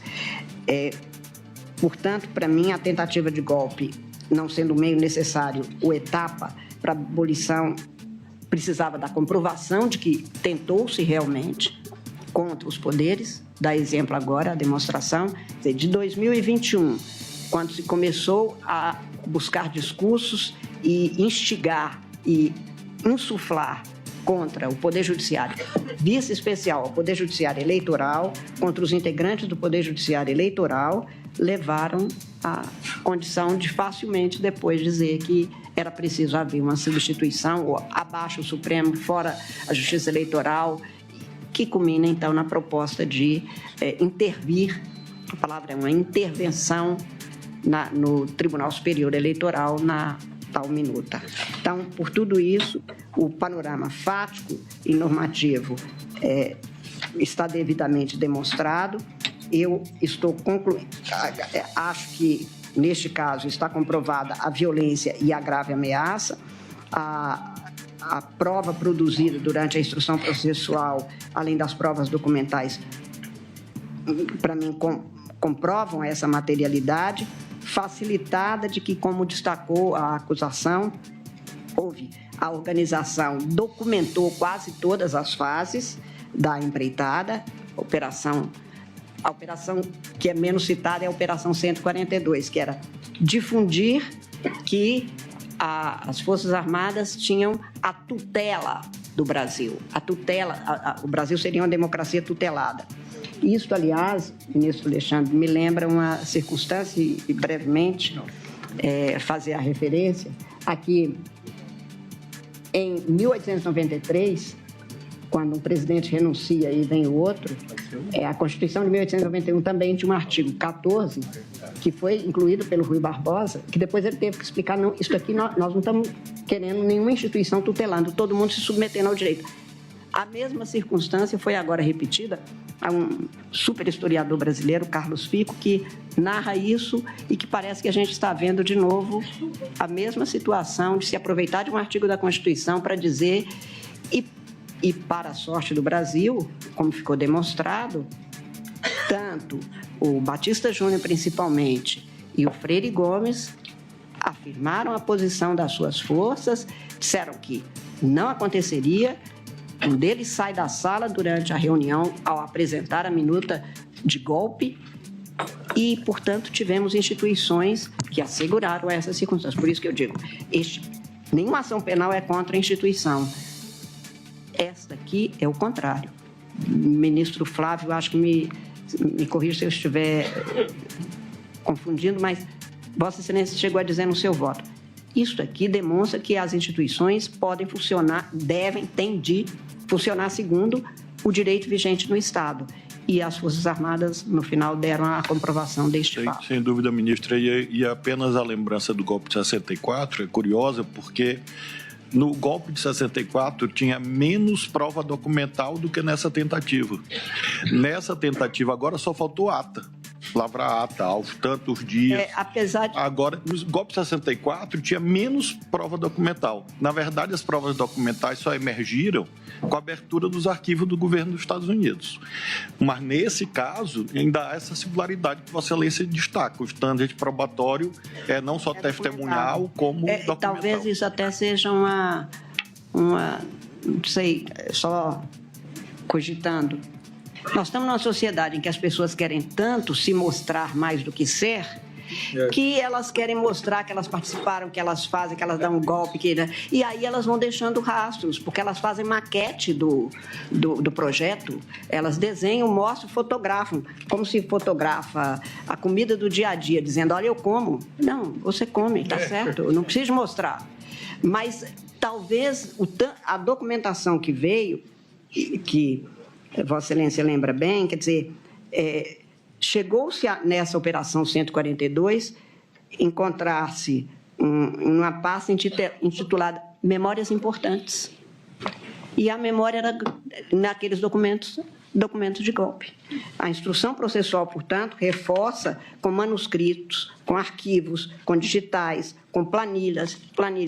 Se diz assim, aquela caderneta de um dos réus, no caso do Augusto Heleno, Ribeiro Pereira, aquela caderneta era só de notas pessoais. Mas quem faz notas pessoais, que na hora que se confronta, dá exatamente o que estava sendo cogitado, idealizado, numa tentativa, além do que, neste caso, mesmo que não tivesse essa caderneta, o tanto de provas produzidas era suficiente para chegar a isso. Então, a análise detalhada em cada tópico demonstra, a meu ver, que os tipos penais previstos nos artigos 359-L e 359-M, e diferente do alegado, pelas muito eficientes, repito, defesas, me parecem comprovar condutas atribuídas aos réus que se envolveram na prática de atos de violência, de grave ameaça, de coação institucional, de coação pessoal, de cogitação de assassinato de autoridades, na tentativa de abolir o Estado democrático de direito, restringindo os poderes constitucionais, sobretudo o Poder Judiciário e o ramo do Poder Judiciário, que é o eleitoral, e tentar depor o governo legitimamente constituído. Neste caso, eu estou fazendo referência muito maior à Operação Punhal Verde e Amarelo e ao Copa 2022, que é já, neste caso, monitoramento por integrante das Forças Armadas do ministro Alexandre, com o objetivo de neutralizá-lo, e neutralizá-lo, não é, ministro? É preciso que se diga que não é uma coisa boa. Eu digo isto, e aí faço um parênteses rapidíssimo, que outro dia, entrando numa farmácia, uma senhora falou que Vossa Excelência era muito... Não sei qual a palavra que ele usou, mas não foi muito bacana, não. Não foi. Não, ele disse assim, só porque meu marido falou que queriam neutralizá-lo. Neutralização não é ruim. Como assim? Ela disse, porque uma amiga minha que fez neutralização ficou bem. Eu falei, não, a senhora está confundindo com harmonização. Harmonização, deixa-me explicar. Mas ela queria que eu fizesse também? Claro, ela achou que Vossa Excelência... Está difícil a vida. Ela achou que Vossa Excelência... Eu expliquei, eu falei, olha, a harmonização, do que me consta, é para a pessoa não ter problemas com as rugas do envelhecimento. E neutralização é para não ter problema de envelhecer. Vai embora antes. Resolve de vez. Resolve de vez, não fica fazendo isso. Enfim, para neutralizar Vossa Excelência, o emprego de arma de fogo, os atos de 8 de janeiro, aqui agora repassados na parte de Vossa Excelência, tudo isso mostra cabalmente, como afirmado pelo Procurador-Geral da República, ações de grupo, violência em potencial ou violência grave, ameaças graves, coações de toda natureza praticadas, portanto, cumprindo-se rigorosamente todas as exigências legais. Por tudo isso, eu estou considerando que, foi também dito aqui, apenas para lembrar, que haveria atos preparatórios, mas que não se começou a execução. Atos tidos como preparatório não podem ser considerados como dados isolados sem nenhum efeito quando a conduta adotada já é o início mesmo do que se pretende. E esta violência era para criar este clima descrito pelos historiadores principalmente, e se fosse possível dar suporte a essa conclusão, seria preciso realmente se voltar para recolocar a sucessão de condutas narradas na denúncia e quanto nós estivemos próximas mesmo de uma ruptura constitucional. Para mim, a prova da presença de conluio entre essas pessoas, conluio no sentido de uma organização que se integra com os objetivos, e disso há uma farta prova produzida com a liderança do Jair Messias Bolsonaro.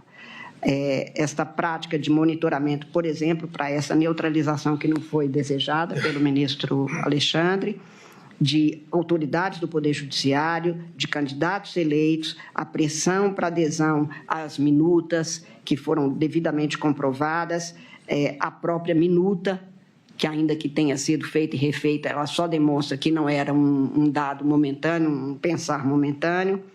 Por tudo isso, eu considero que se caracteriza, em face do que foi comprovado nos autos, a prática desses crimes. Como também, e aí acho que não preciso passar muito tempo, a dizer dos crimes de dano qualificado e deterioração do patrimônio tombado, porque as imagens foram suficientes para mostrar e tudo que nós passamos naquele período. E, na parte do meu voto, presidente, eu prometi a Vossa Excelência que seria 1 hora, mas eu vou passar, porque vai ficar tudo devidamente registrado, como eu disse, no voto alongado, e porque não altera muito a circunstância de não fazer a leitura integral e tão alongada do voto. Quanto a Mauro César Barbosa Cid, que chegou a dizer que foi um mero espectador, que, por exemplo, na live ele era, em algumas ocasiões, ele estava no ambiente, mas não estava presente. Está comprovada a participação, aliás, é admitida em várias passagens da própria colaboração. Está comprovado como ele atuava, como ele participou, como ele atuou nas comunicações, como ele levou a efeito, recebia os documentos, repassava os documentos, garantia que se mantivesse o ânimo de todos os integrantes, ou os que poderiam participar, estava em sintonia permanente com os discursos, as estratégias adotadas pelos outros integrantes da organização criminosa, Jair Messias Bolsonaro, Augusto Heleno, no contexto do envolvimento na linha da própria organização criminosa, comprova-se a atuação dele na produção de prova que serviu de base a uma falsa investigação sobre as eleições. Portanto, tenho para mim que a participação efetiva do colaborador como um ator que também pratica os crimes não ficou restrita nem ao ataque às urnas eletrônicas, que nessas aí há comprovação documentada, mas tenho para mim que o colaborador atuou, e não como mero espectador, mas atuou realmente praticando atos criminosos. A afirmação, portanto, não se sustenta diante do conjunto probatório. Eu estou fazendo a transcrição dos dados, as declarações que foram dadas nos diálogos extraídos, inclusive, do celular do réu colaborador, as comunicações com os filhos pretos, e, diferente do alegado, portanto, no próprio interrogatório, nas alegações finais, houve um envolvimento, houve interlocução com os manifestantes, era solicitada orientar ações. Isso tudo está devidamente revelado e comprovado, registros de entrada e saída em todas as ocasiões. Portanto, eu estou concluindo nessa parte sobre a atuação do Mauro César Barbosa Cid, com a descrição dos atos por ele praticados ou dos comportamentos, ou a articulação, a participação de reuniões, o compartilhamento de informações, documentos, contratos, angariando recursos, inclusive, como foi solicitado a ele. O ministro relator me parece que chegou a dizer que bravatas ou conversas de bar não levam ao que nós vimos acontecer. De fato, não havia o dolo, portanto, como consciência e vontade dirigidas a realizar os tipos penais, tudo devidamente corroborado e, portanto, eu estou concluindo no sentido exatamente de considerá-lo autor dos atos que foram imputados e, como eu disse, eu considero válida e, no momento da dosimetria, falarei sobre o pleito formulado pelo Procurador-Geral da República, mas considero que é válida a colaboração premiada e que ele atuou verdadeiramente como um dos autores dos crimes praticados. A adequação da concessão dos benefícios, isso fica para a dosimetria. Quanto ao réu Jair Messias Bolsonaro, presidente, eu também faço uma alongada motivação de tudo que foi computado, mas eu tenho por comprovado pela Procuradoria-Geral da República que Jair Messias Bolsonaro praticou os crimes que são imputados a ele na condição de líder da organização criminosa. O procurador alegou que teria estruturado na propagação de desinformação sobre o sistema eleitoral e ataques aos poderes constituídos e seus representantes, a instrumentalização de instituições de Estado, a cooptação de comandos militares para a instituição das providências antidemocráticas de intervenção, planejamento de atos de neutralização violenta de agentes públicos, instigação das manifestações. E o que mais se alega para tentar desfazer o que foi acusado é que não há formalmente assinatura. Até onde a gente tem de algum conhecimento da história, realmente, passar um recibo no cartório do que está sendo feito não é bem o que acontece nestes casos. Diferente do alegado, aliás, ele não foi tragado para o cenário das insurgências, ele é o causador, ele é o líder de uma organização que promovia todas as formas de articulação alinhada para que se chegasse ao objetivo da manutenção ou tomada do poder. Então, eu tenho para mim que há um acervo enorme de provas a indicar os planos de tomada do poder pela ruptura institucional ou pela permanência forçada, o que não ficou no mundo das ideias, nem de registros particulares. Os documentos apreendidos, por exemplo, sobre a minuta do golpe, em muitas cópias, são compartilhados por mensagens, são editados, são discutidos em reuniões, são exibidos em projeções. O que se afirma que foi resumido por fulano só corrobora mais e mais e, portanto, não se cuidam de atos preparatórios. Os crimes de abolição violenta do Estado democrático de direito e de golpe de Estado não são instantâneos, como nós já, desde algum tempo, estamos concluindo nos julgamentos que já aconteceram sobre esses fatos, e a permanência do estado de ilicitude, no caso, demonstra a prática de atos de natureza executória na tentativa de golpe de Estado, na tentativa de abolir o Estado democrático de direito, com um detalhamento enorme, inclusive, de provas. No caso da propagação de desinformação sobre o sistema eleitoral e ataques aos poderes constituídos, como aqui ficou largamente demonstrado, esta participação do réu, que deu início efetivo a essas ações de propagação, atingindo exatamente um grupo muito grande da sociedade brasileira, é permanente de junho de 2021 até o acontecimento que nós temos como sendo o ponto culminante deste processo. Então, eu não vou reler de jeito nenhum cada um dos documentos, presidente, mas apenas considerar que as provas, sabia-se de que não havia fraude alguma nas urnas, a pressão feita para que não se concluísse sobre isso em documento oficial, como se tem em relação à Justiça Eleitoral e que foi levado ao ministro, então presidente do Tribunal Superior Eleitoral, pelo Paulo Sérgio, que é um dos réus. Tudo que a gente tem é demonstrando rigorosamente este encaminhamento no mesmo sentido. E a mesma coisa, a instrumentalização de instituições de Estado, que aqui também fica demonstrado. Quer dizer, são objetivas as provas pela atuação do réu, no sentido de promover, provocar, pressionar para o desvio de finalidade com propósitos de erosão democrática das instituições, valendo-se dos agentes, e isto nós tivemos a saciedade.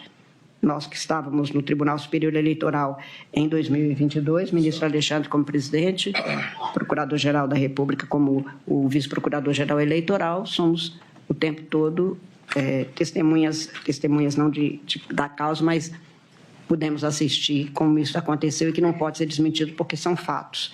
E também está comprovado nos autos. Todas as conversas dessa instrumentalização também eu fiz questão de incluir. Foi prática corrente essa instrumentalização para a consecução dos objetivos, direcionada e atuada pelo réu Jair Messias Bolsonaro. Portanto, para mim, este item também demonstra mais e mais essa prática. Houve cooptação de comandos militares para a instituição de medidas antidemocráticas também ficou, acho, devidamente demonstrado. Enfim, tenho para mim que, no caso específico da liderança, isto fica muitas vezes demonstrado, inclusive nos depoimentos das testemunhas, ao dizer que foram chamados, por que saía, por que isto fica devidamente demonstrado. O plano de neutralização violenta de agentes públicos também já ficou demonstrado. O documento punhal verde e amarelo, como foi criado, qual era o objetivo, o que se pretendia, a instigação das manifestações violentas e antidemocráticas, aí há um vastíssimo material a comprovar, os objetivos ficam claros e, portanto, aqui eu tenho para mim, como já foi feito pelos votos, nos votos, principalmente a partir do voto do ministro Alexandre, que está comprovado. Quanto ao Alexandre Ramagem Rodrigues, na parte que está aqui sob julgamento, porque é uma parte suspensa por determinação, como nós já lembramos, até o período em que ele permaneceu, ele integrou de maneira livre e consciente, não se há de dizer que são os mesmos horários das mensagens, as mensagens de texto, os arquivos. A defesa procura mostrar que há uma desvalia nesta prova, que seria um print de tela aqui e ali, mas o Alexandre Ramagem Rodrigues confirma no interrogatório o envio da mensagem, a proximidade temporal entre as datas da última edição de um arquivo, por exemplo, logo depois da transmissão da live, ele disse que ele não tinha nenhuma ascendência sobre os servidores, mas os servidores afirmam que atendiam à determinação que era feita e, enfim, também fica para mim devidamente demonstrada a participação no período em que esteve, portanto, num período menor e que não chega a ter a eficácia para produzir o mesmo tipo de consequências que foram produzidos. Mas tudo isso que foi produzido, inclusive, e aí é importante dizer, a chamada ABIN paralela, que na verdade é uma arapongagem ilícita, que não pode em nenhum momento ser aceitável em nenhum Estado democrático. Sobre isso, em outros julgamentos, nós no Supremo já julgamos. Tudo isso é preciso que se afaste, mas que aqui fica devidamente demonstrado em larga escala. Quanto ao réu Almir Garnier Santos, que também teria que integraria a organização criminosa, tenho para mim, presidente, que há prova de participação, os outros comandantes das outras armas certificam isto, e, portanto, acho que também neste caso, e o que se transcreve na instrução, por exemplo, dos depoimentos do Batista Júnior, do Freire Gomes, a defesa, quando indaga o Batista Júnior, se confirmava a participação dele e que se sabia, portanto, de que se estava falando, não era uma reunião sem que se soubesse do que estava falando. Isso tudo foi devidamente confirmado. Eu estou, portanto, também, neste caso, concluindo no sentido de que é controversa a participação do réu na organização criminosa que tentou abolir o Estado Democrático de Direito, e, sob o crivo do contraditório e ampla defesa, foi produzido prova que, para mim, autoriza a conclusão no sentido de aceitar o pedido de condenação deste réu. Principalmente, neste caso, por tudo que se demonstrou de que, não apenas diferente dos outros, ele atuou, ele que chamava as reuniões, ele que mostrou documentos e isto tudo junto, portanto, com as consequências que nós tivemos depois. Quanto ao réu Anderson Gustavo Torres, eu tenho para mim que está amplamente comprovada a participação dele. Este réu era o responsável, era o titular do Ministério da Justiça, ele participou de lives com o presidente. A defesa afirma que ele ficava mais calado, que limitava-se a ler trechos da Polícia Federal, que a participação dele, que é imputado a ele, que seriam recomendações que ele lia, e no caso da Polícia Rodoviária Federal, que ele não teria determinado nada. Isto tudo é o contrário do que se prova, e aí, neste caso, com uma comprovação muito nítida, muito direta.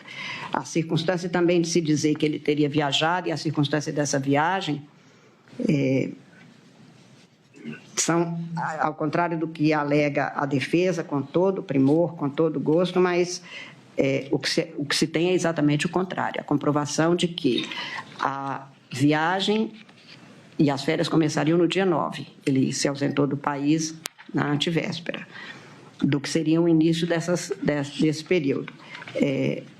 Realmente, o ataque às urnas que ele fez, eu acho que, no caso dele, está intensamente demonstrado que nem a viagem o retira do cenário, sequer de 8 de janeiro, como todas as reuniões antes e tudo que foi apresentado e a atuação da Polícia Rodoviária Federal, que é comprovada, de que nós temos notícia desde sempre, notícia de fato que estava acontecendo em determinados momentos, leva a que eu considere, no final, que ele tinha ciência dos relatórios, que ele determinava uma série de providências da Marília Alencar, que é em outro processo, em outra ação, os contatos, as reuniões que ele manteve no Ministério da Justiça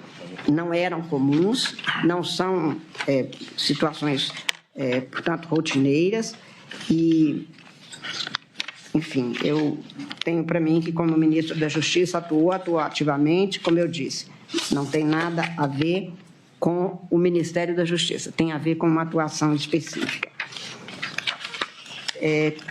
Quanto ao réu, presidente, aqui pulo para não...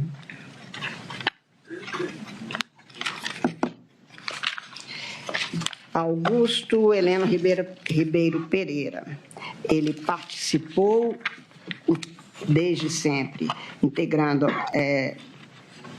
a organização criminosa, no sentido que o procurador-geral denuncia, auxiliou diretamente na construção, no direcionamento das mensagens, atuou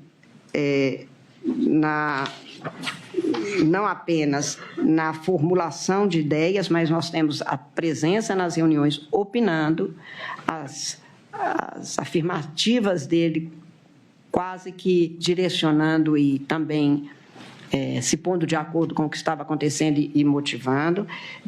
Foi muito dito, especialmente em alegações finais e da tribuna, que ele teria se afastado depois do Jair Messias Bolsonaro. Fica provada aqui a ida dele, dia 17 de dezembro, à presidência da República, chamado exatamente quando estava numa solenidade de formatura do seu neto, em que pessoas que são tão distantes não são chamados ao palácio à noite, numa situação como aquela, demonstrar que nem era tão afastado assim, nem estava. E, aliás, fica também claro que, mesmo se tivesse havido a não presença em reuniões numa determinada etapa já mais final do governo, ele mesmo afirma que ele não tinha se afastado, que ele poderia ir ao gabinete a hora que ele quisesse. Então, a presença dele e as falas dele e a demonstração do que se teve com os documentos, incluída a tal caderneta, tudo isso demonstra a participação e a presença de Augusto Heleno Ribeiro Pereira em todo o processo. O mesmo se dá com Paulo Sérgio Nogueira, que atuou, e aí foi muito enfatizada a situação de ele, não apenas como ministro da Defesa, ter atuado, mas tem a participação na parte da Justiça Eleitoral, em que ele teria que apresentar o relatório. Foi dito que ele até antecipou, que ele não atrasou. Não. Aí o presidente do Tribunal Superior Eleitoral exigiu que fosse apresentado de imediato e se tem a comprovação de que, perguntado se ele teria de alguma forma sofrido alguma pressão, ele disse que não, porque no final do tal relatório ele diz que poderia haver, que não se comprovou naquela experiência, naqueles exames, mas que ainda poderia haver. E, principalmente, houve a nota do dia seguinte, que, de novo, coloca em discussão ou deixa em aberto a possibilidade de haver fraude no processo eleitoral, enfim, o mesmo encaminhamento no sentido da desqualificação, da descrença no processo eleitoral e nas urnas. E Walter Souza Braga Neto, presidente, atuou amplamente, e está comprovado também. Atuou desde sempre, atuou se reunindo com os guides pretos, atuou, passava mensagem dizendo, passa o meu telefone por um local mais seguro e tal. Atuou não apenas na presença, mas na fomentação de violência ou de coação contra outros, até mesmo contra o Freire Gomes. Atuou no sentido, o tempo todo, de fazer com que aqueles que estavam na frente dos quartéis se mantivessem, que ele não podia dizer alguma coisa, mas que aconteceria alguma coisa ainda, e com isso se mantinha exatamente a mesma situação de não esvaziamento total e de não retorno, como se fosse um fato, um dado acabado, e tudo isso demonstra, portanto, de uma forma muito direta, e neste caso, com uma amplitude muito grande das reuniões, não há como acreditar em nada diferente do que não fosse uma participação muito efetiva, muito direta em todos os atos da organização criminosa.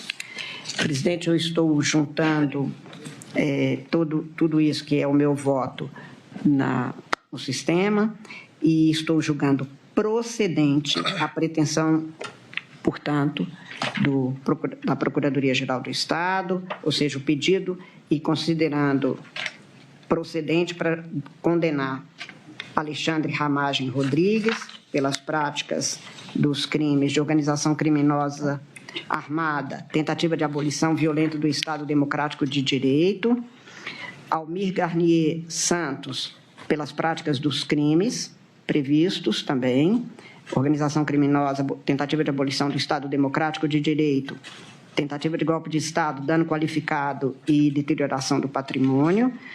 E, como disse, a participação menor, a participação mais afastada, eu estou deixando para a dosimetria. Anderson Gustavo Torres, pela prática dos crimes também de organização criminosa, tentativa de abolição violenta do Estado Democrático de Direito, tentativa de golpe de Estado, e dano. Augusto Heleno Ribeiro Pereira, pela prática dos crimes de organização criminosa armada, tentativa de abolição violenta do Estado Democrático de Direito, tentativa de golpe de Estado, dano, inclusive qualificado com a deterioração do patrimônio. Mauro César Barbosa Cid, pela prática desses crimes, organização criminosa, tentativa de abolição violenta do Estado Democrático de Direito, tentativa de golpe de Estado e dano. Jair Messias Bolsonaro, pela prática desses crimes, liderar organização criminosa, esta é a acusação feita, este é o diferencial de ser o líder da organização. Tentativa de abolição violenta do Estado Democrático de Direito, tentativa de golpe de Estado e dano. E Paulo Sérgio Nogueira de Oliveira, pela prática desses mesmos crimes. E Walter Souza Braga Neto, pela prática dos crimes. Organização criminosa armada, tentativa de abolição violenta do Estado Democrático de Direito, tentativa de golpe de Estado, dano qualificado, deterioração do patrimônio. É o voto, senhor presidente, e apenas para terminar, eu acho que o Brasil só vale a pena porque nós estamos conseguindo ainda manter o Estado Democrático de Direito e todos nós, com as nossas compreensões diferentes, estamos resguardando isso e só isso, o direito que o Brasil impõe, que nós, como julgadores, façamos valer. Muito obrigada, presidente.